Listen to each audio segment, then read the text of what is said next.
बिस्मिल्लाहिर्रहमानिर्रहीम। Biology second year chapter number 15 homeostasis.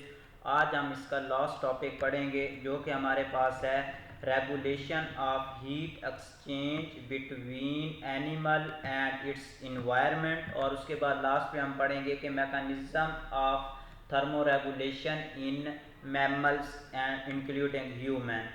तो सबसे पहले नंबर पे हमारे पास आ जाता है कि regulation of heat exchange between animal and it's environment. Animal use different mechanism for regulation of heat exchange between animal and it's environment. वो कहता है कि जो एनिमल्स होते हैं ये क्या करते हैं, मुख्तलिफ किस्म के जो मैकेनिज़म्स होते हैं उनको ये क्या करते हैं, यूज़ करते हैं फॉर द रेगुलेशन। किस चीज़ की रेगुलेशन के लिए? Heat exchange between animal and it's environment. तो ये जो डिफरेंट किस्म की अडेप्टेशन होती हैं या डिफरेंट किस्म के ये जो मैकेनिज़म्स होते हैं ये बाय क्या होते हैं, अडेप्टेशन के थ्रू ये जो एनिमल्स होते हैं ये क्या करते हैं, यूज़ करते हैं। अब व्हाट इज़ अडेप्टेशन? अडेप्टेशन क्या चीज़ है? The ability to change in an organism. कोई भी एक ऑर्गेनिज्म होता है उसमें वो कहता है कि तब्दीली आती है, विच मेक, जो क्या करता है उस ऑर्गेनिज्म को बनाता है, which make the organism suitable, मुनासिब और fit to live within a specific environment. इसे हम क्या कहते हैं, अडेप्टेशन कहते हैं। तो हमारे पास अडेप्टेशन की डेफिनेशन आ जाएगी कि ये बेसिकली इसमें क्या होता है, कोई भी ऑर्गेनिज्म होता है वो अपने अंदर क्या करता है, चेंजेस लाता है। किस चीज़ के लिए चेंजेस लाता है? ताकि वो ऑर्गेनिज्म जिस स्पेसिफिक इन्वायरमेंट या कंडीशन में क्या कर सके, जिंदा रह सके। तो एनिमल के अंदर इन्वायरमेंट के साथ हीट एक्सचेंज में 3 टाइप्स की क्या है, अडेप्टेशन है। सबसे पहले नंबर पे हमारे पास आ जाता है स्ट्रक्चरल अडेप्टेशन, दूसरे नंबर पे हमारे पास आ जाता है फिजियोलॉजिकल अडेप्टेशन, और तीसरे नंबर पे आ जाता है बिहेवियरल अडेप्टेशन। तो सबसे पहले हम डिस्कस करेंगे कि स्ट्रक्चरल अडेप्टेशन कौन कौन सी है। तो स्ट्रक्चरल अडेप्टेशन को सबसे पहले हम डिफाइन करेंगे, the ability to change in structure of organism. कोई भी ऑर्गेनिज्म होता है वो हीट एक्सचेंज के लिए बिटवीन ऑर्गेनिज्म अपने क्या करता है, स्ट्रक्चर के अंदर चेंजेस लाता है, विच मेक द ऑर्गेनिज्म। जब स्ट्रक्चर के अंदर तब्दीली आएगी तो वो उस ऑर्गेनिज्म को क्या करेगी, बनाएगी, सिचुएबल और fit to live within specific environment. इसे हम क्या कहते हैं, स्ट्रक्चरल अडेप्टेशन कहते हैं। अब स्ट्रक्चरल अडेप्टेशन में फैटी लेयर आ जाती है। कुछ ऐसे एनिमल्स होते हैं जिनकी जो स्किन होती है उसके इनसाइड क्या होती है, फैटी लेयर प्रेजेंट होती है, और ये जो फैटी लेयर होती है ये क्या करती है, एक्ट एज इंसुलेशन या फिर प्लेग के तौर पे काम करती है। इसी तरह अब presence of sweat gland lungs modified for painting in dogs, कि हमारी बॉडी के अंदर हीट एक्सचेंज के लिए जिस तरह हम एनिमल है स्वेट ग्लैंड होते हैं, लेकिन जो डॉग्स होते हैं उनमें ये जो स्वेट ग्लैंड्स ऑफ लंग्स होते हैं ये मॉडिफाइड हो जाते हैं। किस चीज़ में? पेंटिंग में। अगर कभी गौर किया हो तो जो डॉग्स वगैरह होते हैं गर्मियों में क्या, अगर उनको देखें तो उनकी जो टंग होती है, जबान होती है, उससे क्या होता है, वाटर ड्रॉपलेट क्या कर रहे होते हैं, गिर रहे होते हैं। ये बेसिकली जो वाटर ड्रॉपलेट होते हैं ये क्या होते हैं, उनका जो स्वेट ग्लैंड्स ऑफ लंग्स होते हैं वो मॉडिफाई हुए होते हैं, और ये प्रोसेस क्या कहलाता है, पेंटिंग का कहलाता है। और इस तरीके के थ्रू या इस चीज़ को अपनाते हुए जो डॉग होता है वो क्या करता है, अपने बॉडी से जो हीट होती है उसको क्या करता है, लॉस करता है। तो ये हमारे पास आ जाएगा स्ट्रक्चरल अडेप्टेशन, जिसमें क्या होता है, कोई भी ऑर्गेनिज्म जो होता है वो क्या करता है, चेंज करता है इट्स स्ट्रक्चर, और जब वो अपनी ऑर्गेनिज्म स्ट्रक्चर को चेंज करेगा तो वो जो ऑर्गेनिज्म होगा वो अपने आप को फिट या क्या करेगा, सिचुएबल करेगा to live that specific environment. उसके बाद दूसरे नंबर पे आ जाता है फिजियोलॉजिकल अडेप्टेशन। फिजियोलॉजिकल अडेप्टेशन को सबसे पहले हम डिफाइन करते हैं कि the ability to change in function of an organism, कि कोई भी ऑर्गेनिज्म होता है वो क्या करता है, एक स्पेसिफिक फंक्शन परफॉर्म करता है जो उस ऑर्गेनिज्म को क्या करता है, सिचुएबल और fit to live in specific environment. इसे हम क्या कहते हैं, फिजियोलॉजिकल अडेप्टेशन कहते हैं। फिजियोलॉजिकल अडेप्टेशन में एग्जांपल हमारे पास आ जाती है activation of certain muscle that cause plumage fluffering. अब प्लमेज फ्लफरिंग क्या होता है, जो बर्ड्स होते हैं ये अमूमी तौर पे जब गर्मियाँ होती हैं तो ये क्या करते हैं, मिट्टी के साथ खेलते हैं, मीन के अपने जो पर होते हैं उनको क्या करते हैं, ज़मीन के ऊपर बैठ के फड़फड़ाते हैं। तो वो जो परिंदे होते हैं जो अपना पर क्या करते हैं, फड़फड़ाते हैं, तो उसमें वो स्पेसिफिक जो मसल होते हैं वो इन्वॉल्व होते हैं जो प्लमेज फ्लिपिंग का क्या करते हैं, काम करते हैं। तो ये हमारे पास क्या है, फिजिकल ये एक उनका फंक्शन आ जाता है जिससे वो क्या करते हैं, हीट को लॉस करते हैं। इसी तरह अगर ह्यूमन की बात करते हैं तो हमारी बॉडी के अंदर स्वेट ग्लैंड होते हैं जिससे क्या होता है, स्वेट रिलीज होता है और अवेपोरेशन का प्रोसेस होता है। और जब अवेपोरेशन का प्रोसेस होता है तो क्या चीज़ प्रोड्यूस होती है, कूलिंग जो होती है ये क्या होती है, प्रोड्यूस होती है। उसके बाद आ जाता है सेकंड नंबर पे बिहेवियरल अडेप्टेशन, कि बिहेवियरल अडेप्टेशन कौन सी होती हैं, the ability to change in behaviour of an organism. कोई भी जो ऑर्गेनिज्म होता है वो क्या करता है, अपना जो बिहेवियर होता है उसको क्या करता है, चेंज करता है। और बिहेवियर को चेंज करने के बाद वो क्या करता है, अपने आप को फिट करता है to live within specific environment. इसे हम क्या कहते हैं, बिहेवियरल अडाप्टेशन कहते हैं। इसमें एग्जांपल हमारे पास आ जाती है, जो ग्राउंड स्क्विज होती हैं ये मूव कर जाती हैं बरोज, मीन के ज़मीन के अंदर बरोज डिफरेंट किस्म की जो होती हैं उनके अंदर ये मूव कर जाती हैं ड्यूरिंग हॉट समर डेज। इसी तरह जो लिजर्ड होती हैं ये क्या करती हैं, जब सर्दियाँ होती हैं तो ये क्या करती हैं, बास्किंग सन लाइट के सामने आके बैठती हैं टू गेन हीट। तो ये हमारे पास तीन तरह की अडेप्टेशन है, टू हीट, गेन और लॉस। पहले नंबर पे स्ट्रक्चरल अडेप्टेशन आ जाएगा, दूसरे नंबर पे फिजियोलॉजिकल अडेप्टेशन और तीसरे नंबर पे बिहेवियरल अडेप्टेशन। नेक्स्ट है हमारा topic thermoregulation in mammals including human, के ह्यूमन के इंक्लूड करते हुए कि जो डिफरेंट ऑर्गेनिज्म है वो किस तरह क्या करते हैं, थर्मोरेगुलेट करते हैं, मीन कि अपनी बॉडी का जो टेम्परेचर होता है उसको क्या करते हैं, मेंटेन करते हैं with in narrow range in change के अंदर। तो थर्मोरेगुलेशन इन हमारे पास आ जाता है ह्यूमन और मैमल्स। तो सबसे पहले डेफिनेशन कर लेते हैं, mammal including human maintain their body temperature within narrow range about 36.1 to 37.8 because of their endothermic characteristics. वो कहता है कि जितने भी मैमल्स होते हैं इंक्लूडिंग मैन, इंसान के, ये अपनी बॉडी का जो टेम्परेचर होता है उसको 36.1 से लेके 37.5 डिग्री सेंटीग्रेड के नियर रेंज क्या करते हैं, मेंटेन करते हैं। उसकी वजह क्या है, क्योंकि इसकी वजह यह है कि ये एंडोथर्मिक है। अब origin of endothermic in mammals and bird provide, अब इनको अपने अगर बॉडी का टेम्परेचर क्या करना है, मेंटेन करना है 36.1 से 37.8, तो इनके अंदर क्या होता है, इनका जो मेटाबॉलिक रेट होता है वो हाई होता है, availability of energy round the clock होता है, acquire greater ability to adaptation, mean इनके अंदर अडेप्टेशन बहुत जल्दी से ये क्या कर लेते हैं, एक्वायर कर लेते हैं, inhibit different region of earth.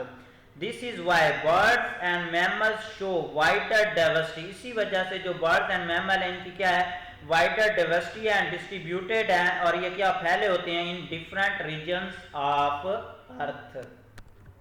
उसके बाद आ जाता है मैकेनिज्म ऑफ थर्मोरेगुलेशंस इन मैनिमल्स में थर्मोजेनेसिस क्या होता है, ऐसा प्रोसेस होता है जिसमें हीट जनरेट की जाती है, इसे हम क्या कहते हैं, थर्मोजेनेसिस कहते हैं। ये बेटा शॉर्ट क्वेश्चन आ सकता है कि व्हाट इज थर्मोजेनेसिस, ऐसा मैकेनिज्म या ऐसा प्रोसेस जिसमें क्या होता है बेटा, हीट प्रोड्यूस की जाती है, इसे हम क्या कहते हैं, थर्मोजेनेसिस कहते हैं। और इसमें वो कहता है कि different ways for heat production, मुख्तलिफ क्या है, वो कहता है कि तरीके होते हैं फॉर हीट प्रोडक्शन। इसमें सबसे पहले नंबर पे आ जाता है हमारे पास शिवरिंग थर्मोजेनेसिस, दूसरे नंबर पे हमारे पास आ जाता है नॉन शिवरिंग थर्मोजेनेसिस।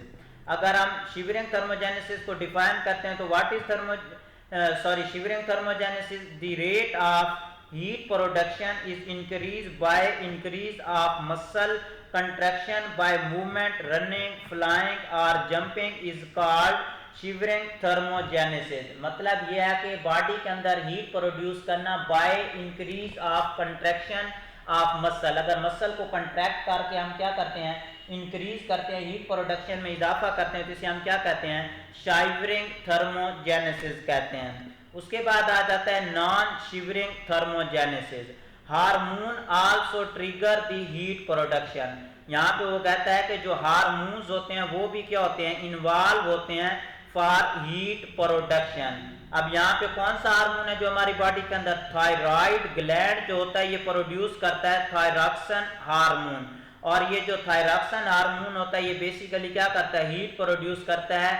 और इसीलिए अगर हार्मोनल एक्शन के थ्रू अगर बॉडी के अंदर हीट प्रोड्यूस होती है तो इसे हम क्या कहते हैं, नॉन शिवरिंग थर्मोजेनेसिस कहते हैं। और दो तरीके हमारे पास हीट प्रोडक्शन के हो गए, शिवरिंग थर्मोजेनेसिस जिसमें बॉडी के अंदर हीट प्रोड्यूस की जाती है बाय कंट्रैक्शन ऑफ मसल, और नॉन शिवरिंग थर्मोजेनेसिस में क्या होता है, प्रोडक्शन ऑफ हीट होती है वाया किस चीज के थ्रू, हार्मोन के थ्रू। और कौन सा हार्मोन होता है जो हीट प्रोड्यूस करता है, थायरॉक्सिन हार्मोन है जो थायराइड ग्लैंड जो होता है रिलीज करता है। इसके अलावा कहते हैं कि कुछ ऐसे एनिमल होते हैं जो पोसेसिव करते हैं brown fat which is specialised for rapid heat production. It is found in newborn mammals and that live in cool climate. And ऐसे एनिमल जो हाइबरनेट में जाते हैं, कि कुछ एनिमल ऐसे होते हैं जो क्या करते हैं, हीट प्रोड्यूस करते हैं ब्राउन फैट के थ्रू। ब्राउन फैट उनकी बॉडी के स्किन के नीचे मौजूद होती है। जो न्यू बर्न मैमल्स होते हैं उनके अंदर ये हीट प्रोड्यूस होती है ब्राउन फैट के थ्रू। कूल क्लाइमेट में जो एनिमल रहते हैं और हाइबरनेट, खास तौर पे इसमें हमारे पास फ्रॉग इसमें हमारे पास लाइन वगैरह जो है आ जाता है। उसके बाद आ जाता है mechanism of thermoregulation in mammals against warm temperature.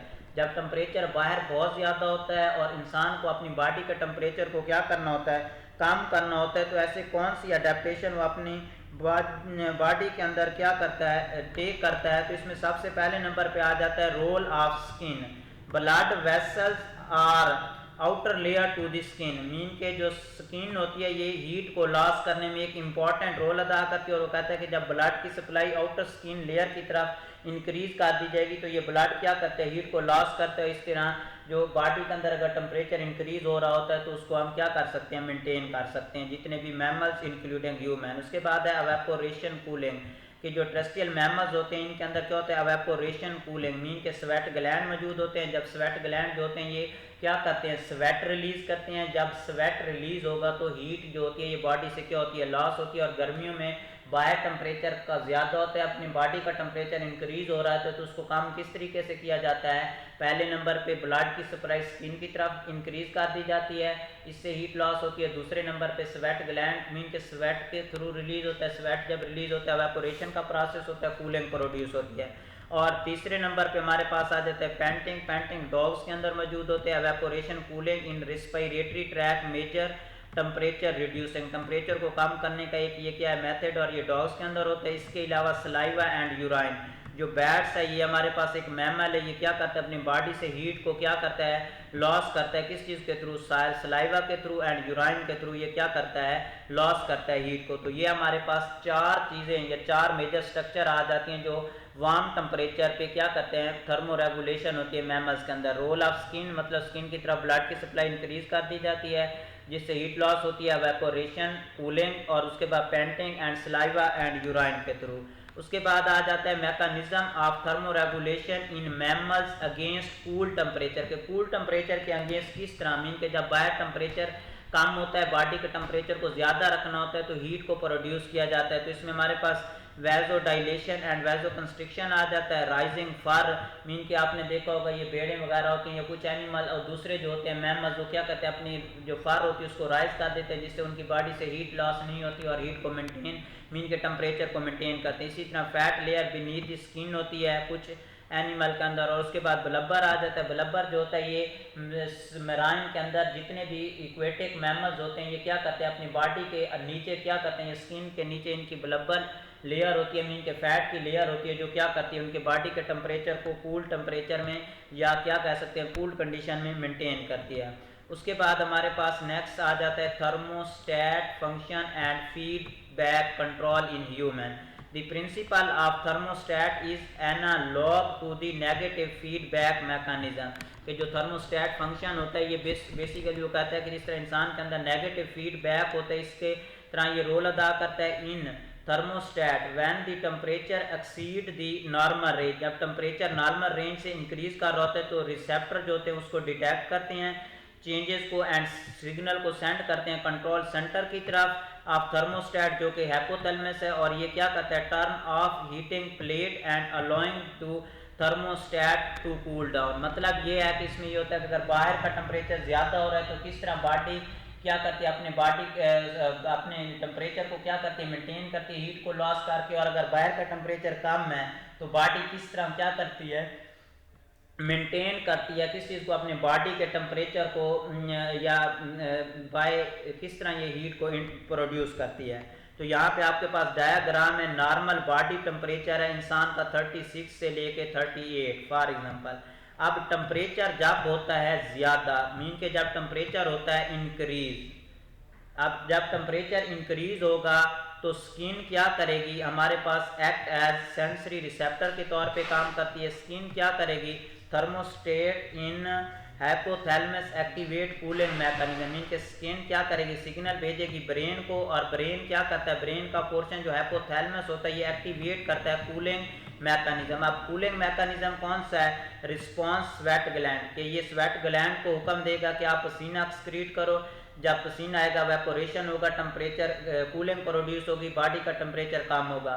दूसरे नंबर पे ये क्या करता है, ब्लड वेसल्स को क्या कर देता है, इन स्किन डायलेट, मीन के जो ब्लड वेसल स्किन की तरफ ब्लड लेके जाती है वो डायलेट हो जाती है, जिसकी वजह से ब्लड की सप्लाई इंक्रीज होती है और हीट क्या हो जाती है, लॉस हो जाती है। अब बॉडी टेम्परेचर इंक्रीज होगा, स्किन पैगाम भेजेगी दिमाग को, दिमाग क्या करेगा, कूलिंग मैकेनिज्म को एक्टिवेट करेगा। कूलिंग मैकेनिज्म कौन सा है, स्वेट ग्लैंड, और उसके बाद ब्लड की सप्लाई स्किन की तरफ, जिसकी वजह से बॉडी टेम्परेचर डिक्रीज होगा और जो नॉर्मल होगा इस पे आके मेंटेन हो जाता है। अब दूसरे नंबर पे हमारे पास है कि जब बॉडी टेम्परेचर क्या हो रहा होता है, डिक्रीज हो रहा होता है, मीन कि एक्सटर्नल इन्वायरमेंट में टेम्परेचर डिक्रीज होता है लेकिन बॉडी का टेम्परेचर डिक्रीज हो रहा है, तो किस तरह बॉडी का टेम्परेचर इंक्रीज होता है, थर्मोस्टेट हाइपोथैलेमस एक्टिवेट करता है वार्म मैकेनिज्म। वार्म मैकेनिज्म कौन से हैं, मसल को कहेगा कि आप कंट्रैक्ट एंड रिलैक्स करो, हीट प्रोड्यूस करो, या फिर थायराइड ग्लैंड जो होता है इसको क्या करेगा, एक्टिवेट करेगा। यहाँ पे आप कह सकते हैं थायरॉक्सिन को, जो thyroid gland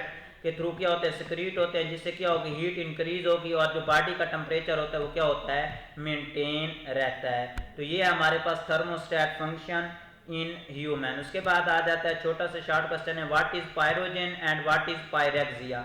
bacterial and viral infection की वजह से जो ल्यूकोसाइट होते हैं इनके नंबर में क्या हो जाता है, इजाफा हो जाता है। जब बैक्टीरियल या वायरल इन्फेक्शन की वजह से वो कहता है कि जो क्या होते हैं ल्यूकोसाइट होते हैं इनकी तादाद में क्या हो जाता है, इजाफा हो जाता है, जिसकी वजह से क्या होते हैं ये पैथोजन और ये वाइट ब्लड सेल जिनकी तादाद में इजाफा हो जाता है, ये ख़ास किस्म का क्या करते हैं, केमिकल प्रोड्यूस करते हैं। क्या चीज़ प्रोड्यूस करते हैं, एक केमिकल प्रोड्यूस करते हैं, और ये जो केमिकल होते हैं इसे हम क्या कहते हैं, पायरोजन कहते हैं। अब व्हाट इज पायरोजन, के बॉडी के अंदर, इंसान के अंदर बैक्टीरियल और वायरल इन्फेक्शन की वजह से वाइट ब्लड सेल, जिन्हें हम क्या कहते हैं, ल्यूकोसाइट भी कहते हैं, वाइट ब्लड सेल की तादाद में इजाफा हो जाएगा। जब वाइट ब्लड सेल ज़्यादा तादाद में हो जाएंगे तो ये हमारी बॉडी के अंदर एक केमिकल प्रोड्यूस करते हैं, उस केमिकल को हम क्या कहते हैं, पायरोजन कहते हैं। व्हाट इज पायरेक्सिया, जब पायरोजन हमारी बॉडी के अंदर प्रोड्यूस होगा तो ये displace the set point of hypothalamus. Hypothalamus ने हमारे बॉडी का टेम्परेचर को क्या रखा हुआ है, 37 से 38 के बिटवीन, 36 से 38 के बिटवीन रखा हुआ है। ये उसका जो सेट पॉइंट होता है उसको above the normal point, mean के 37 से ज़्यादा कर देगा। और जब इंसान का टेम्परेचर क्या होता है, ज़्यादा हो जाता है, तो इससे क्या होता है, हमें टेम्परेचर हो जाता है जिसे हम बुखार भी कहते हैं। तो ये बेसिकली पायरेक्सिया क्या चीज़ होता है, ये टेम्परेचर जिसे हम दूसरी लफ्ज़ों में कहते हैं, तो ये होता है जिसमें क्या होता है, जो वाइट ब्लड सेल और बैक्टीरियल एंड वायरल इन्फेक्शन की वजह से वाइट ब्लड सेल की तादाद में इजाफा होता है, जो केमिकल प्रोड्यूस करते हैं जिसे हम पायरोजन कहते हैं। और ये जो पायरोजन होता है ये क्या करता है, डिस्प्लेस करता है सेट पॉइंट ऑफ हाइपोथैलेमस को, जिससे क्या होता है, जो टेम्परेचर होता है 37 से इंक्रीज कर देता है, इसे हम क्या कहते हैं, pyrexia. Fever and high temperature help to stimulate protective mechanism against the pathogen. अगर वो कहता है कि इन पैथोजन को अगर कंट्रोल कर लिया जाए तो जो फीवर होता है या हाई टेम्परेचर होता है इसे हम क्या कर सकते हैं, बच सकते हैं। तो ये था हमारा आज का टॉपिक, थर्मो रेगुलेशन स्ट्रेटजीज कौन सी हैं मैमल्स के अंदर, और हाई टेम्परेचर पे कौन सी रेगुलेशन, कौन सी ऐसी अडेप्टेशन अकर होती हैं, लो टेम्परेचर पे कौन सी होती है। उसके बाद थर्मोस्टैटिक फंक्शन के बारे में पढ़ा, और लास्ट पे हमने पायरोजिन क्या होता है, पायरेक्सिया क्या होता है, इस चीज़ के बारे में पढ़ा है। Thank you.